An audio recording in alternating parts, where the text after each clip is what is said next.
Buenas tardes, amigos televidentes. Sean todos y todas bienvenidas a este su programa Soberanía Popular TV. Cada viernes nosotras compartimos con ustedes informaciones de interés, informaciones de las que están sobre el tapete y que le podamos arrojar luz para cualquier duda que tengan. Para nosotras un súper placer compartir a través de este canal de Teleradio América cada viernes en este programa y esta sección jurídica. Una servidora y mis compañeras Amarilis Durán y Sonia Uribe trabajamos cada viernes para llevar a ustedes informaciones y contenido moderno del momento y de interés de todos. Buenas tardes, doctora Amarilis Durán. Muy buenas tardes, querida compañera y Sonia Uribe y todo el televidente que nos sintoniza cada viernes por Soberanía Popular TV. Yo estoy feliz porque hoy tenemos un programa de un contenido que sabemos que va a beneficiar mucho a todo el sector económico y población por el hecho de que qué actividad no está hoy día grabado con un impuesto o con una tasa. ¿Qué accionar dentro de lo que es el aspecto económico y de nuestras empresas? No debemos tomar en cuenta la parte fiscal. Señora, tenemos un programa de lujo con un experto en materia tributaria. Doctora Uribe, buenas tardes. Buenas tardes, querida Amarilis. Buenas tardes, Rosy. Bien incierto, como usted acaba de expresar, tenemos un programa muy interesante en el día de hoy.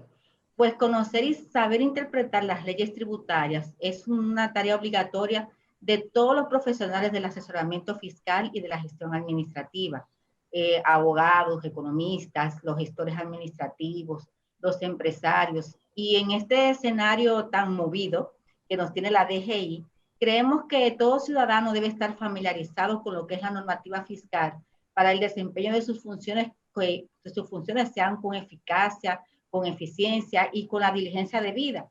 Como usted bien ha expresado, nuestra sociedad ha ido realizando cambios importantes y en el esquema impositivo, estos cambios afectan o benefician nuestra economía. Tomamos una decisión acertada dependiendo de qué tan bien informados estemos. Y como usted bien ha dicho, el invitado que tenemos en el día de hoy va a compartir con nosotros de una manera simple y digerible esas novedades en materia de tributos que nuestros televidentes no pueden dejar de conocer. Por eso, tras la pausa, los invitamos a que permanezcan con nosotros, porque vamos a estar conversando con el señor Silvio Odos en un programa que está dirigido precisamente a ayudarle a tomar esas buenas decisiones. Luego de la pausa, continuamos.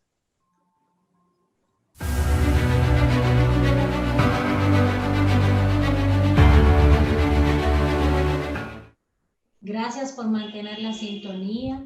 Y antes de irnos a la pausa, establecíamos de manera categórica que a quién no le afecta el aspecto fiscal y tributario.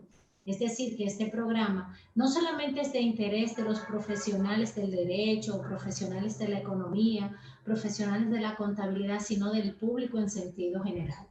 Estas últimas semanas ya se nos acerca el plazo otorgado por la ley 4620 y qué mejor que escucharlo de la mano de un experto, todo lo que tiene que ver con el aspecto tributario, fiscal y sobre la ley de transparencia patrimonial.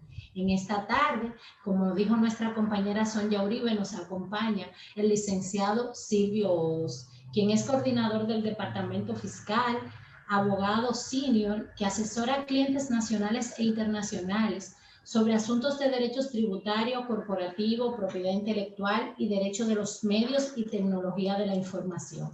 Su formación en informática y propiedad intelectual le permiten comprender los retos específicos que enfrentan los clientes en estos sectores.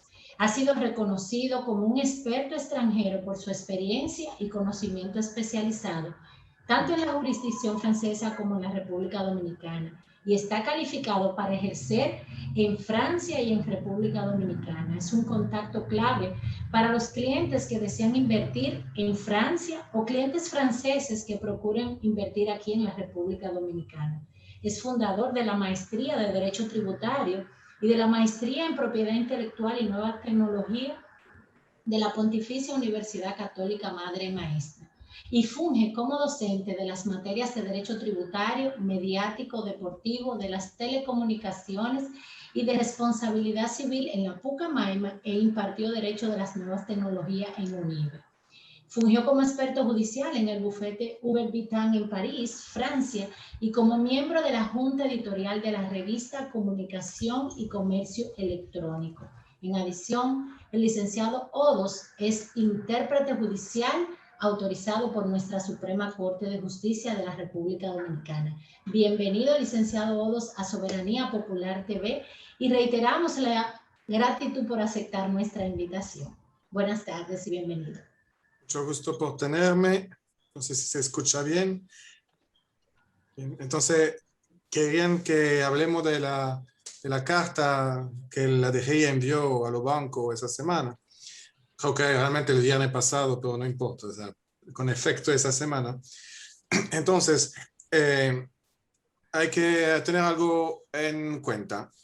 En 2004 salió una ley que decía, que modificaba la ley de asociación de ahorro y préstamos y que precisaba que básicamente el impuesto de constitución de hipoteca de 2% no se iba a cobrar cuando se hace un préstamo con instituciones financieras. Entonces, sin regresar en el tiempo de cuánto era la tasa, vamos a plantear eso de manera como si fuese ahora. Sencillamente existe un impuesto de 3% para transferencia inmobiliaria, para pasar un bien de un nombre a otro. Si el bien vale 10 millones de pesos, sería 300.000.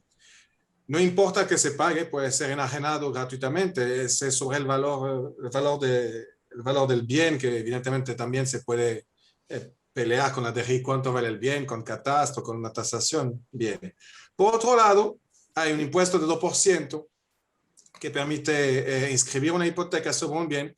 Ahí el 2% la base no es el valor del bien, sino el monto de la hipoteca, lo que significa que sobre el mismo bien de 10 millones, si yo hago un préstamo hipotecario de 5 millones, pagaría 100.000 pesos, el 2% de 5. Y eso nada que ver con el hecho de comprar un bien. Puedo muy bien hacer un préstamo hipotecario para que me preste 5 millones para desarrollar un negocio. Nada que ver. Bien. Ahora, lo que se suele hacer, los consumidores hacen, ¿no? Cuando quieren comprar un bien inmobiliario, no tienen todo, entonces se le pide un inicial y lo demás el banco se lo presta. En ese caso, la lógica quisiera que, si por ejemplo, en el ejemplo que yo dije, se compra un bien de 10 millones haciendo un préstamo de 5, se pagaría 3% sobre el 10 millones y 2% sobre 5 millones. Ahora, la inscripción de hipoteca estamos claros que beneficia al acreedor, al banco. Pero ¿qué pasa? Hasta ahora, cuando se hacía un contrato tripartite, es decir, donde interviene 3 gente, el comprador, que es también el que coge préstamo, el vendedor y el banco que presta el dinero, entonces se sometía a la DGI y se pagaba únicamente el 3 en lugar del 5, el ejemplo que acabo de decir. Cuando digo el 5, no es un verdadero 5, porque de nuevo el 3% es sobre el valor total del inmueble, el 2% es solamente sobre el valor proporcional de la hipoteca. Pero de alguna manera no se cobraba el 2 sobre el monto prestado en virtud de ese artículo de la ley 92-04 que modificaba el artículo 35 de la ley de ahorro y préstamos. Ahora bien, hasta ahora era así, pero era realmente una práctica. De la misma manera que hoy en día se paga un marbete a 1.500 pesos o 3.000 pesos cuando la ley del 2012 dijo que va a ser 1% del valor de venta del vehículo, se quedó letra muerta, sigue siendo 1.500, 3.000 pesos. De la misma manera que uno no paga impuestos aduanales, gravamen y TEBIS cuando coge un paquete de menos de $200, igual es una práctica, pero no necesariamente con sustento legal. Y precisamente esa exención del DO tenía un sustento legal en 2004, pero en 2007 la ley de recaudación vino a modificar y decir, mira, no va a ser sencillamente exento para la entidad de intermediación financiera, lo vamos a limitar a 1 millón de pesos, pero ojo, el 1 millón de pesos tampoco tú vas a pagar el 3%. Entonces, si tú compras una vivienda de menos de 1 millón de pesos, no pagas ni el 3 ni el 2. Ese monto de 1 millón de pesos, con la inflación, hay un monto que anualmente se indexa y hoy en día vale 1.800.000. Significa que si yo quiero comprar una vivienda con un préstamo en un préstamo, perdón, en el banco, si vale, por ejemplo, 1.500.000 y cojo prestado 500, no pago ni el 3 ni el 2.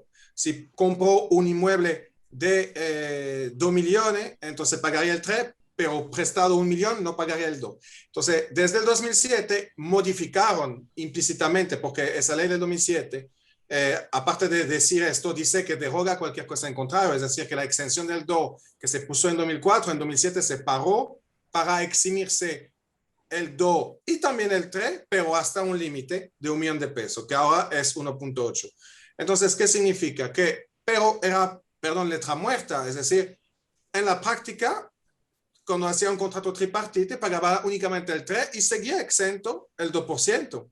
Bien, entonces, ¿qué hizo esa carta de la DGI? Recordó a los bancos que realmente desde el 2007 está vigente ese cobro del 2%, aunque no se practicaba, probablemente para anunciar que si iban a venir a transferir o inscribir, esta vez la DGI iba a decir, espérate, paga el 2. Y él decía, oh, tengo que pagar el 2. Sí, tú tienes que pagar el 2. Entonces, fue de manera cortés, entre comillas, desempolvando esta ley de hace 14 años, que realmente vigente desde entonces, diciéndole, recuerda que es un 3 y un 2. Ahora, técnicamente el 2 es para proteger el interés del banco. Podría yo como consumidor decir, bueno, eso es asunto tuyo, banco. Si tú quieres inscribir hipoteca, tú pagas tu 2. Si no, no inscribe, yo feliz.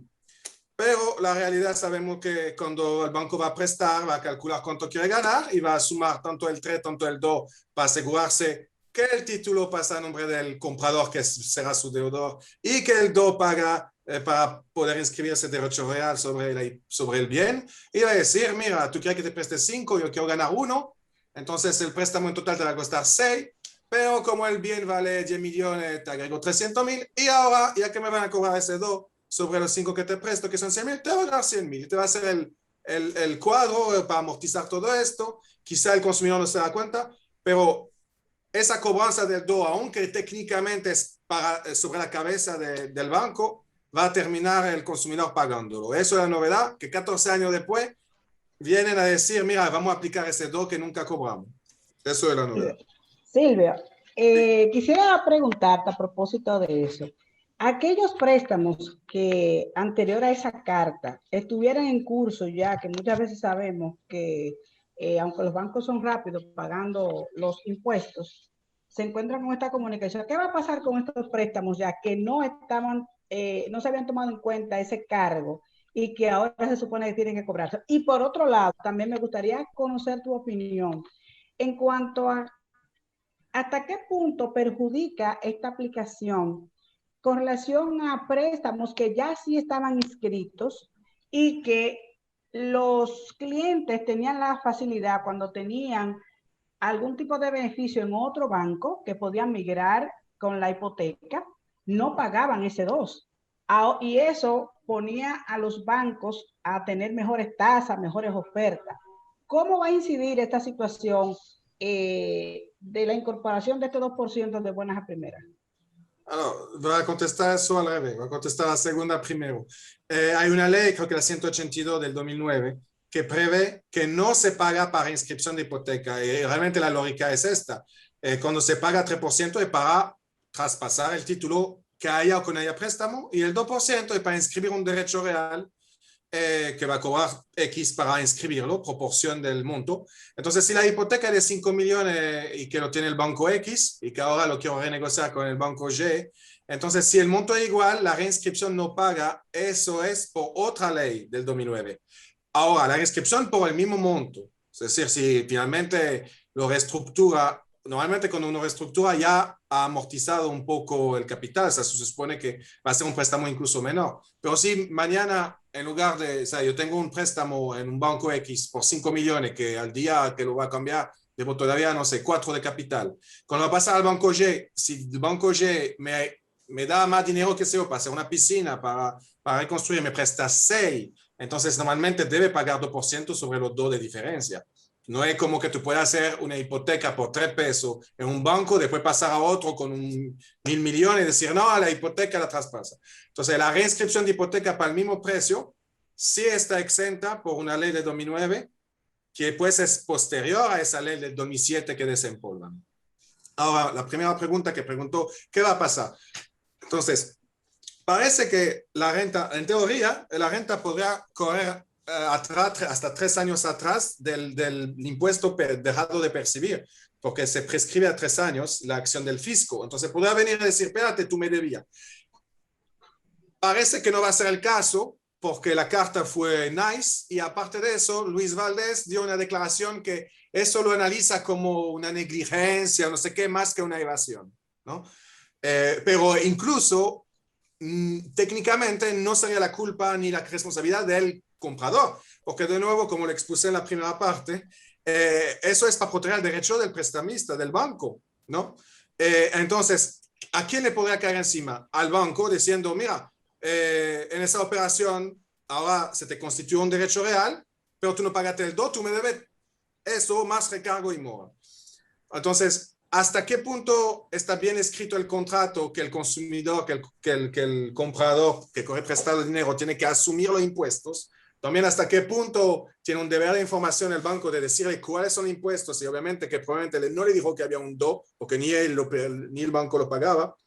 Pero en teoría, ¿a quién le puede caer encima el fisco? Son a los bancos.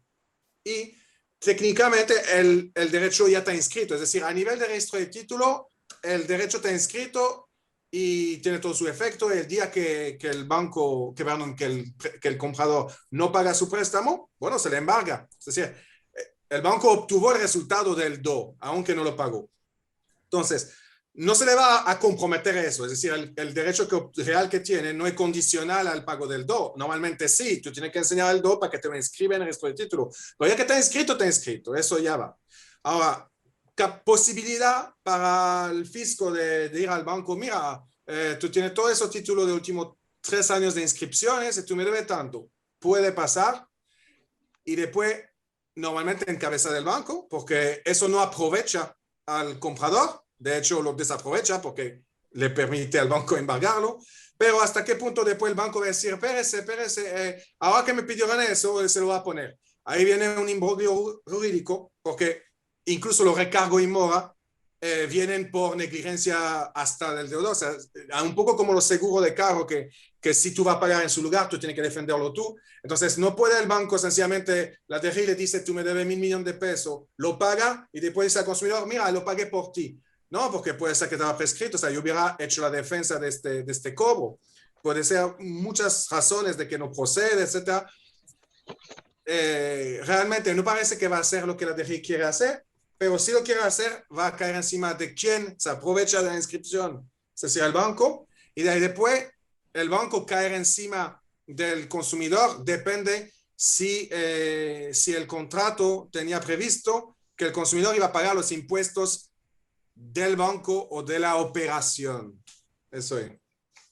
Silvio, como bien has establecido, esta ley había caído lo que será prácticamente en letras muertas. Era una ley que existía, pero los bancos no lo estaban aplicando. O sea, a raíz de este tampoco.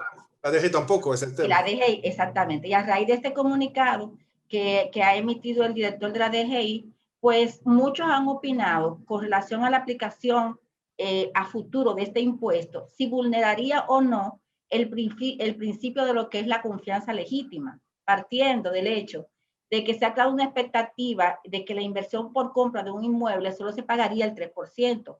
Y ahora muchos que han separado o han dado el inicial para la compra de un bien inmueble se verán afectados a futuro por este impuesto. ¿Crees tú realmente que el principio de confianza legítima y el hecho de que es un impuesto que aparentemente está agravando a los más pobres, real y efectivamente se estaría presentando en esta situación? Yo no sé cómo van a gestionar la transición. Yo vi a Germania Montas opinando y tiene razón que debería ser para cualquier transacción que se inicia ahora, precisamente por lo que dijiste del inicial, etc. Y efectivamente 14 años de costumbre, máxime cuando el que cobra el do es la misma DGI y dejó de cobrarla, y entonces de venir 2 años después decir, mira, se me olvidó cobrar, ven, y tú me debes recargo por mala fe que no tienes, porque no es como una declaración jurada donde uno dice, yo gané 1 millón de pesos, por lo tanto te debo 270,000, toma ahí, y realmente después te caen encima diciendo, no, tú ganaste 2, entonces viene de mi propia declaración. Aquí yo le someto a la DGI una operación y ella me dice, ¿cuánto te debo? Y me dice 3, pues yo te pago 3. Ahora bien, la seguridad jurídica, normalmente el pago de impuestos está satisfecho por el pago, ¿no? Se extingue por el pago. Te va a decir, bueno, lo que tú me extinguiste es el 3 de transferencia, no el 2 de hipoteca. Si no, yo te sometí un contrato y tú me diste que la factura es tanto. Se supone que por seguridad jurídica te pagué y te extinguí, porque si no, entonces, ¿por qué uno paga si no tiene seguridad jurídica que cumplió? Que viene después con una factura 2, 3, 4, 5. Entonces, habría que ver qué dice el recibo de pago, pero probablemente que se refiera al inmueble. Si escribe, por ejemplo, sobre el recibo de pago que hay la hipoteca, pues no la extinguí. Es decir, si tú me mezclaste los dos y dijiste $1.000.000, yo te lo extinguí con $1.000.000, no importa que lo calculaste mal. Ahí va, ¿sabes? La nemo auditur turpitudinem, que nadie se puede prevalecer su propia torpeza. Pero dependerá realmente de cómo lo contabilizó la DGI. Todos, una pregunta. Sabemos, por ejemplo, que en muchas ocasiones las personas cambian de institución financiera y que consecuentemente un cambio de acreedor.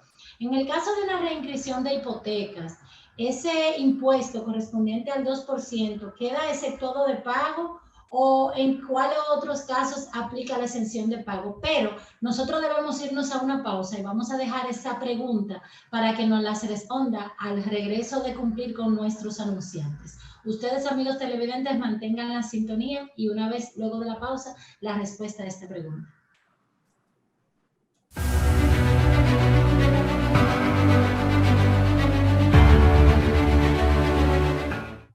Gracias por mantener la sintonía. La verdad que esta es una entrevista muy, muy interesante que nos aclara muchísimo el panorama y nos deja demasiado tranquilos ante mucha preocupación. Antes de irnos a la pausa, dejamos una pregunta en el aire. Licenciado Odos, favor, si puede informarnos respecto a la exención de la parte de cuando reinscribimos una hipoteca.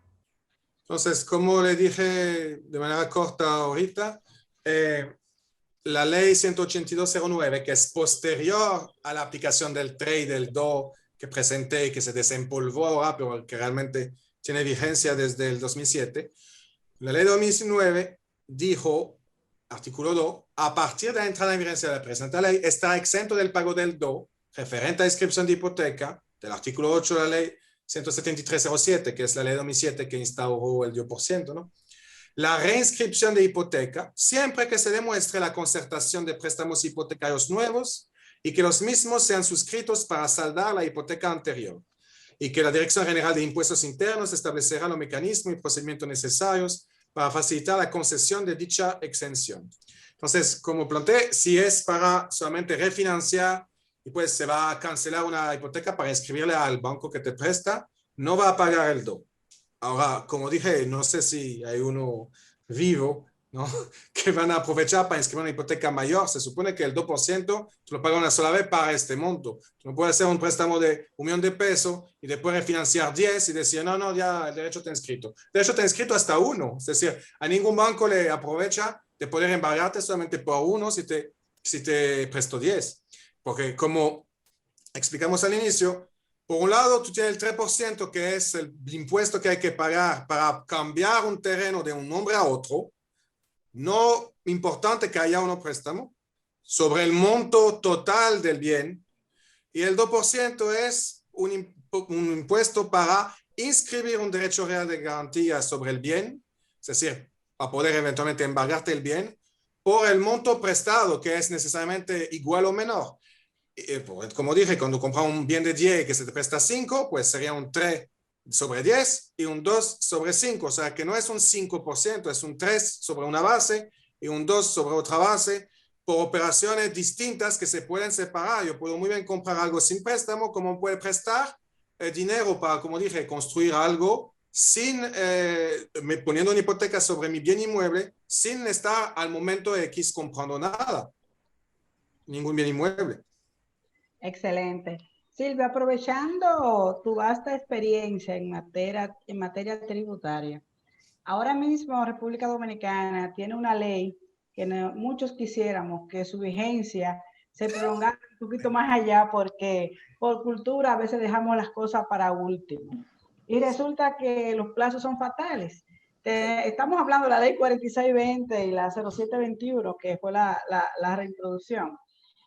En esta ley, a modo de tu experiencia, ¿quiénes son los que más se pueden beneficiar de acogerse a esta ley? Las bondades. ¿Y cuáles serían los bienes que estarían llamados a que me motive a acogerme a la ley? Los más beneficiados, no son los políticos, no.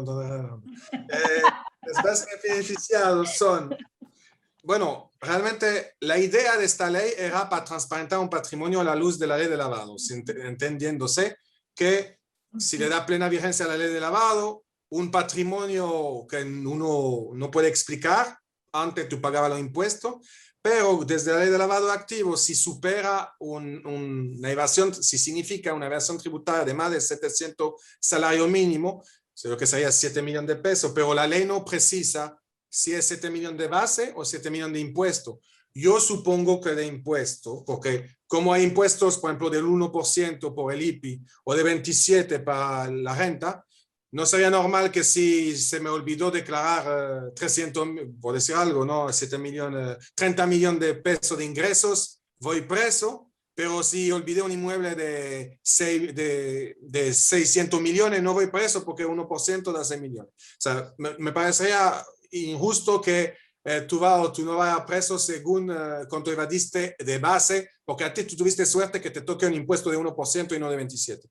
Pero si el resultado es evadir 7 millones de pesos como resultado, lo que era, por ejemplo, 30 millones de pesos más o menos, no menos, sí, 30 millones, digamos, de renta, entonces tú caerías en la ley de lavado, que quiere decir que hoy en día yo voy y digo, exagerando, pero esa finca que es, la tengo desde 10.000 años, debe haber el título, y eso no se explica. No se explica cómo la compraste o de dónde tienes el dinero de comprar. Y que por el colmo te la tasan en más de 30 millones. El código tributario le permite a la renta de ponerlo en el mismo año que se descubrió como una ganancia. Tú pagas los millones en cuestión, pero también entonces tú calificas para el lavado. Entonces, ¿por qué hicieron la 4620 que reintrodujeron con la 721? Para decir, mira, si aplicamos la ley de lavado de manera estricta, te puede dar duro. Hoy en día, transparente en lo que tenga, pagan un 2%. Yo hablo de la parte de transparentación, no la parte de deuda fiscal que uno tiene. Transparente todo lo que tú tengas, lo que tú consideras que eventualmente tendrá problemas, paga un 2% y queda claro.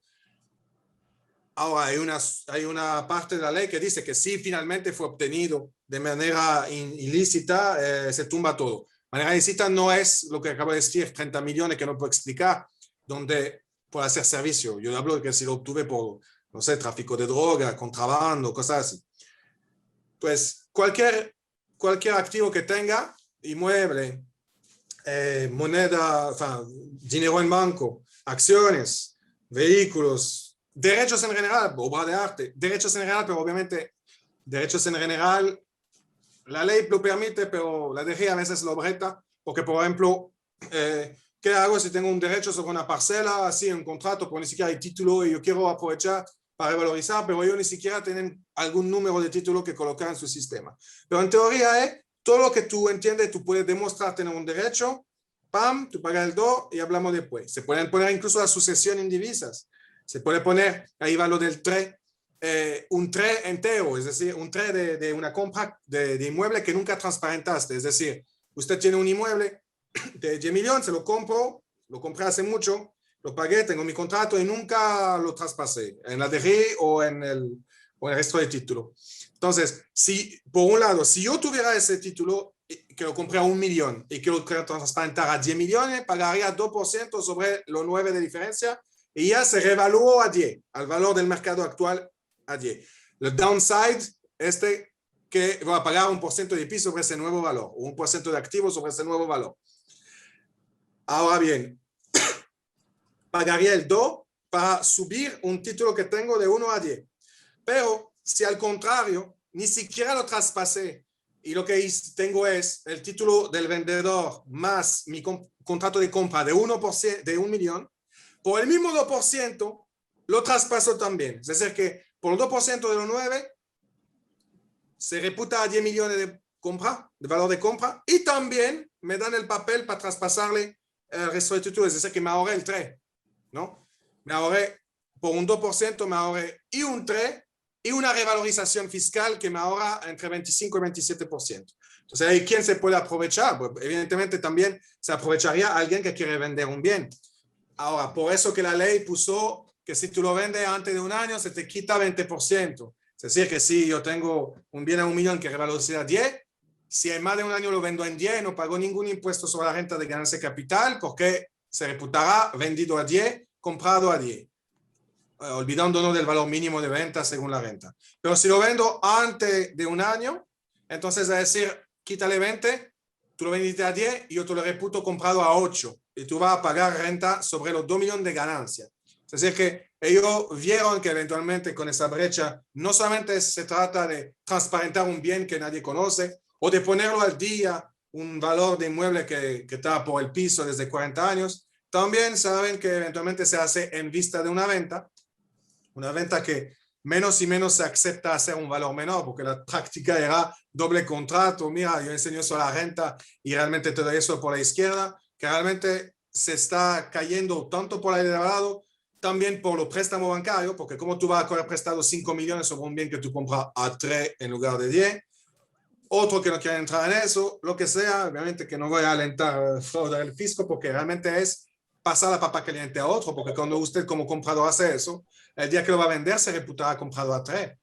Entonces, lo hacen así para que se pongan al día y bueno, si el propósito es vender de atrás, bueno, se puede, pero espere un año. Ahí, si tiene evidentemente interés de vender tal o tal inmueble, es mejor pagar hoy un 2 para ahorrarse un 25 o un 27, sabiendo que si lo vendes después de un año, bueno, aumentó el IPI o el activo de 1, pero evidentemente 1 más 1 más 1 más 1, después de 5 años será 5, todavía no llega a 25 o 27, o sea que es provechoso hacerlo ahora. Evidentemente el fisco lo hace para recaudar ahora un dinero seguro que no sé cuándo, porque cuando se haga la venta, quién sabe, quizá no se venda. Y mientras tanto, se pone al valor real los bienes, etcétera. Eso es la parte de revalorización patrimonial y transparentación patrimonial, donde igual tú puedes transparentar una sucesión que nunca hiciste, que si tiene 10 años pagaría un 4.5 hoy, es decir, un 3% más 50% de penalidad, tú lo puedes transparentar a 2%. Sucesión en divisas, transferencia, está todo abarcado por el 2. Y por otro lado, había una amnistía de 3.5, no sé si quieren hablar de eso, que es un poco complicado. Y hay también la posibilidad de pagar deudas antiguas con el fisco, o porque la confesaron, es decir, sencillamente declaré, gané 1 millón este año, te debo 270 y nunca lo pagó. Entonces ahí se puede pagar los 270 más hasta un año de interés, que son 13.20%. Cuando por el régimen normal tú tienes 60% anual de interés con el Banco DGI, el peor banco del mundo. Mientras que si es fruto de un litigio, es decir, determinación, es decir, el fisco dice tú me debes, pero no nace de tu propia declaración, tú lo estás contestando, ahí ustedes pueden transar por 70% del capital, es decir, que si hoy en día le está pidiendo 1 millón de capital más 5 millones de recargo inmobiliario, porque es hace 10 años que está peleándose, total 6 millones, pueden transar con el fisco por solamente 700,000, que son los 70% del millón de capital. 700,000 es siendo mucho menos que 6 millones. Quizá usted gana en justicia y entonces es cero. Pero si después pierde, que son 10 millones, no lloren que no tenía la oportunidad de transar por 700,000. Eso es la parte de pago de deuda. Sí. Silvio, muy interesante todo lo que dice, pero ya sabemos que tenemos un plazo fatal, como decía la doctora Salas. El martes. Ya el martes no hay más nada, pero resulta... Yo escuché que hay unas administraciones de GI que no aceptan después del viernes. Yo no sé si es verdad. No, la ley...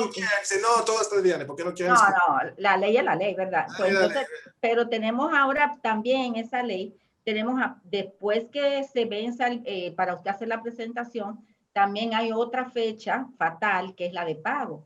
Entonces, sí. La pregunta que te queremos hacer, ¿cuál es esa fecha fatal de pago? Y importante, para que me conecte tu respuesta, hay personas que se sometieron en diciembre, en enero, febrero, y que la DGI aún no ha respondido. Entonces, y yo que me voy a someter mañana, por ejemplo, o sea, si yo me someto mañana pero yo me hice, tengo el mismo plazo para pagar que el que se sometió en enero o el que dieron en febrero. ¿Cómo la ley contempla este pago que hay que hacer a los resultados que da la solicitud de transparencia patrimonial?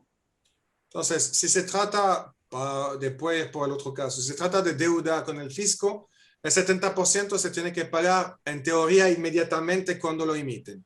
Cuando digo en teoría es que lamentablemente la autorización de pago que dan siempre vence el mismo día. Yo no sé por qué hacen eso. Entonces, muchas veces tú tienes que decirle, mira, no pude pagar, remíteme uno. Pero en teoría debe ser el mismo día. El pago, si es un 100% más intereses ahí que una deuda fiscal de algo que declaré yo, si recuerdo bien, se puede fragmentar hasta el plazo límite que sí va para la revalorización, que es el 13 de julio, que es un año después de que entró en vigencia la norma de la primera 4620. Bueno, eso es, no voy a entrar en detalle porque hubo muchísimo plazo que se vencieron, etcétera, pero es el 13 de julio. Entonces, la del 70, ya que te están rebajando hasta lo que tú debes, es inmediato. La del 100% más intereses, bueno, se puede fraccionar, pero de todo modo, no más de hace en 2 meses, es decir, el 13 de julio. Y la revalorización del 2%, una vez te lo dan, tú tienes hasta el 13 de julio para pagar. Si no pagas, se tumba todo. Es decir, hasta el martes pueden someter lo que quieran. Lo único que puede pasar es que le digan que no. Ahora bien, si van a transparentar un bien para ponerle 1.000 millones y que después no lo hace, no se queje que su valor de IPI o de ISA es en valor, porque usted mismo suministró la tasación y admitiendo que ese bien vale 1.000 millones. Entonces, hay nivel de transparentar y yo digo, si no van a pagar, mejor no. Pero la deuda fiscal, hasta el martes, tiren que sí, que sí, que sí. Lo único que va a pasar, le va a salir una autorización de pago. Si no la pagan, pues se tumba todo, pero mejor que tirarlo el miércoles y decirle, no, ya pasó. Entonces, si tiene, por ejemplo, una deuda fiscal en el tribunal, le va a pedir un desistimiento después, pero tiren que sí, que sí, que sí. Cuando sea autorización de pago, ahí hablamos. Si se puede, se puede. Si no se puede, se puede. Pero después del martes ya no podrán pedir absolutamente nada. Eso es la idea. Y lo que me preguntó... Una situación importante a tomar en cuenta, que después del martes no tenemos nada, ¿verdad? O no tendremos respuesta. Algo se hace una prórroga después, pero lo dudo, porque cuando hubo la prórroga de enero, ya a esa altura había pasado cámara. O sea, es algo que cuando ya dijeron, por la pandemia, la gente no pudo o no tenía dinero, o sea qué. Entonces se vehiculó una prórroga, la 721, pero desde septiembre, octubre, o sea, se sabía que iba pasando. No había certeza que se apruebe, pero realmente para la fecha límite, que era el 11 de enero, el 7 de enero ya había pasado cámara y iba por Senado, o sea que tú sabías que, y realmente cuando se aprobó, entonces tomó vigencia el 20, es decir, 9 días después. Tú tuviste 9 días que tú no podías hacer nada, y se reactivó, y se prorroga porque la norma nueva, pero quiero decir, el equivalente que tuvimos en enero, si se prorrogará, normalmente ya deberíamos haber aprobado cámara. Yo no veo, puede pasar, pero no veo como que se va a cerrar el 18 y que después van a pensar, vamos a someter esto y que se reactive en julio, porque tiene que pasar las 2 cámaras. Puede pasar, pero como dije, el ejemplo de enero, a esa altura ya había pasado una cámara de las 2. Se había sometido y aprobado una cámara de las 2. Sí. Sí, nosotros sabemos, Odos, que no todas las solicitudes de revalorización y de amnistía son aprobadas o revisadas por la DGI. En caso de que uno someta y no le sea aprobado o revisada por la DGI, ¿qué recurso yo tengo como contribuyente? Alors, ya existe el recurso de consideración, pero a mí no me gusta porque siempre dicen que no. Hay un recurso sobre el fondo en el Tribunal Superior Administrativo, claro. Sí, porque el rechazo debe ser motivado. Lamentablemente, y de hecho, si no está motivado, va a tener éxito en el tribunal. Lamentablemente, ellos se cuidan de salud y nunca te lo dicen que no, sé qué. Le digo, no, tú me das la respuesta. Por ejemplo, yo pedí una amnistía del 3.5 que no tuve tiempo de exponer y me dice, pero la pedí el 10 de enero por la 4620 y su norma 0520. Y me dice, no, porque tú no declaraste ingresos. Pero la 4620 no decía eso. De hecho, ni la 721 dice eso. Pero la norma de 721 dice eso. Entonces, aparte del hecho que la norma de 721 no puede agregar criterios que no había en la ley. 2, no me importa a mí que tú trataste mi solicitud de enero en marzo con los criterios de la nueva, tú tienes que aprobarla. Entonces ahí sí, me fui al Tribunal Superior Administrativo con el rechazo que dice, no aprueba la amnistía porque no declaró ingresos. diciendo que ese criterio no existe en la norma 520. Y ya, o sea, cualquier cosa de rechazo pueden ir en consideración, pero en consideración el promedio de respuesta de 2, 3, 4 años, gracias. Y generalmente para decir que no, porque como son juez y parte, no sé, no dicen que no, que metieron la pata. Incluso, como decía en una entrevista que tuve ayer, yo, desde que está opcional en 2015, por la ley 107.13 que tuvo efecto en febrero de 2015, que se puede ir directamente al tribunal sin pasar por la casilla de reconsideración, yo prefiero siempre ir directamente, o decir al contribuyente, no, porque paga un abogado. Ok, voy directamente porque normalmente la resolución de reconsideración es mucho mejor escrita. Es mucho más fácil para mí tumbar un disparate de determinación o de respuesta que darle 3 o 4 años de consideración a escribirlo bien, porque lo que tú recurres el acta. O sea, tú recurres a un acta mejor hecho. Entonces, si hay más chance de lograr en tribunal, menos escuchan, contraten abogado. Hay más chance de ganar en el TCA con un acta mal hecha de determinación o un email, hay un email, no, sin motivar. Eso se tumba mucho más fácil en el tribunal que darle 3 o 4 años para escribirlo bien. Eso sí, yo prefiero ir al tribunal directamente. Silvio, hay un impuesto que lo hemos mencionado, pero muchos contribuyentes no están conscientes de qué se trata. Y nosotros queremos aportar eso de parte tuya, y eso es lo que es ganancia de capital. Explicar brevemente qué es la ganancia de capital. Nos quedan pocos minutos, pero básicamente también quiero conectar esa pregunta partiendo de que del precio inicial al precio final, si también aplica en materia de sucesión el valor, ¿cuál se toma en cuenta? El que adquirió el difunto cuando estuvo vivo en la compra, o el valor que me da la DGI para fines del pago de impuestos sucesorales. Ya tú sabes, estamos casi cerrando, pero queremos realmente dar a conocer de qué se trata esto. Está muy técnico. Entonces, la ganancia capital es para un activo de capital, sin entrar en la definición de activo de capital, y que para una compañía inmobiliaria un apartamento es su inventario, sin entrar en eso. Vamos a decir que la mayoría del tiempo es un activo de capital.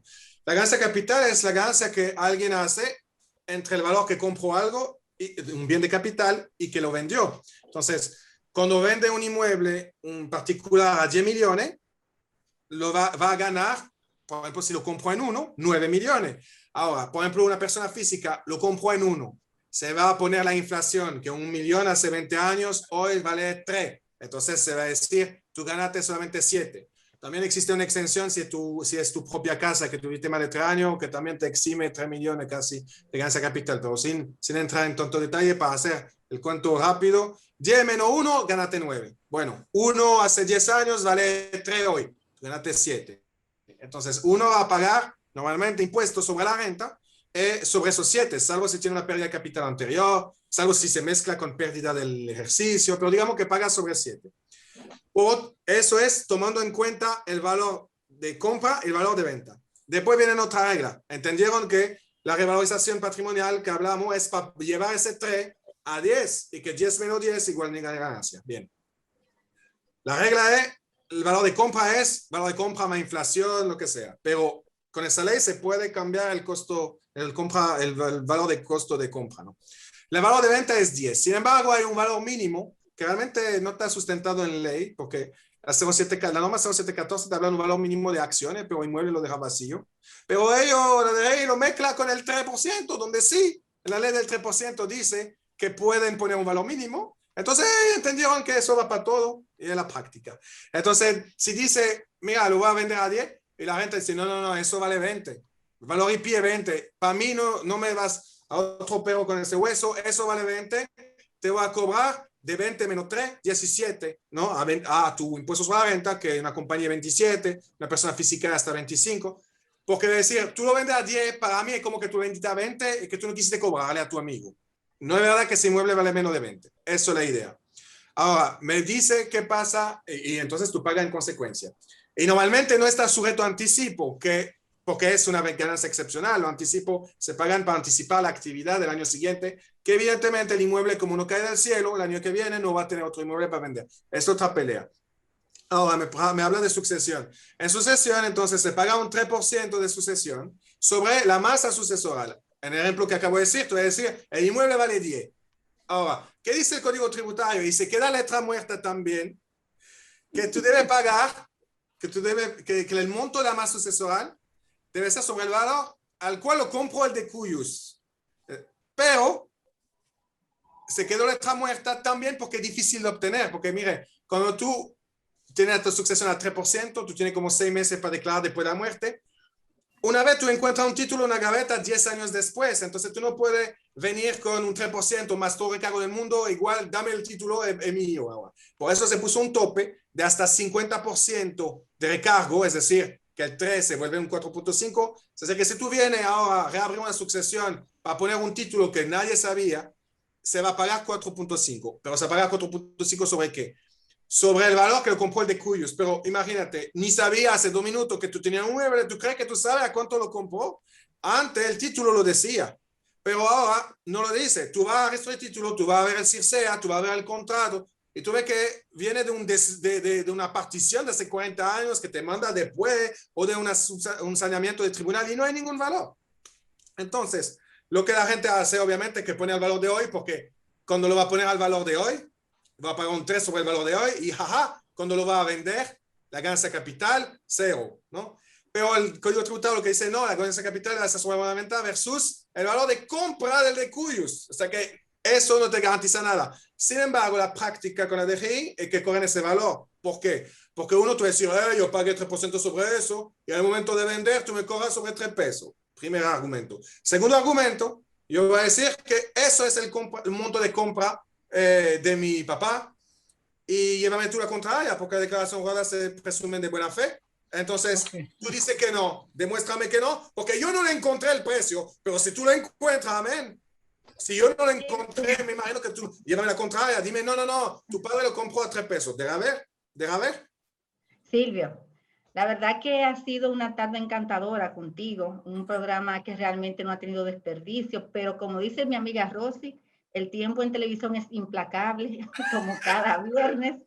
Lamentándolo mucho, comprometiéndote para un próximo programa, queremos que vuelvas.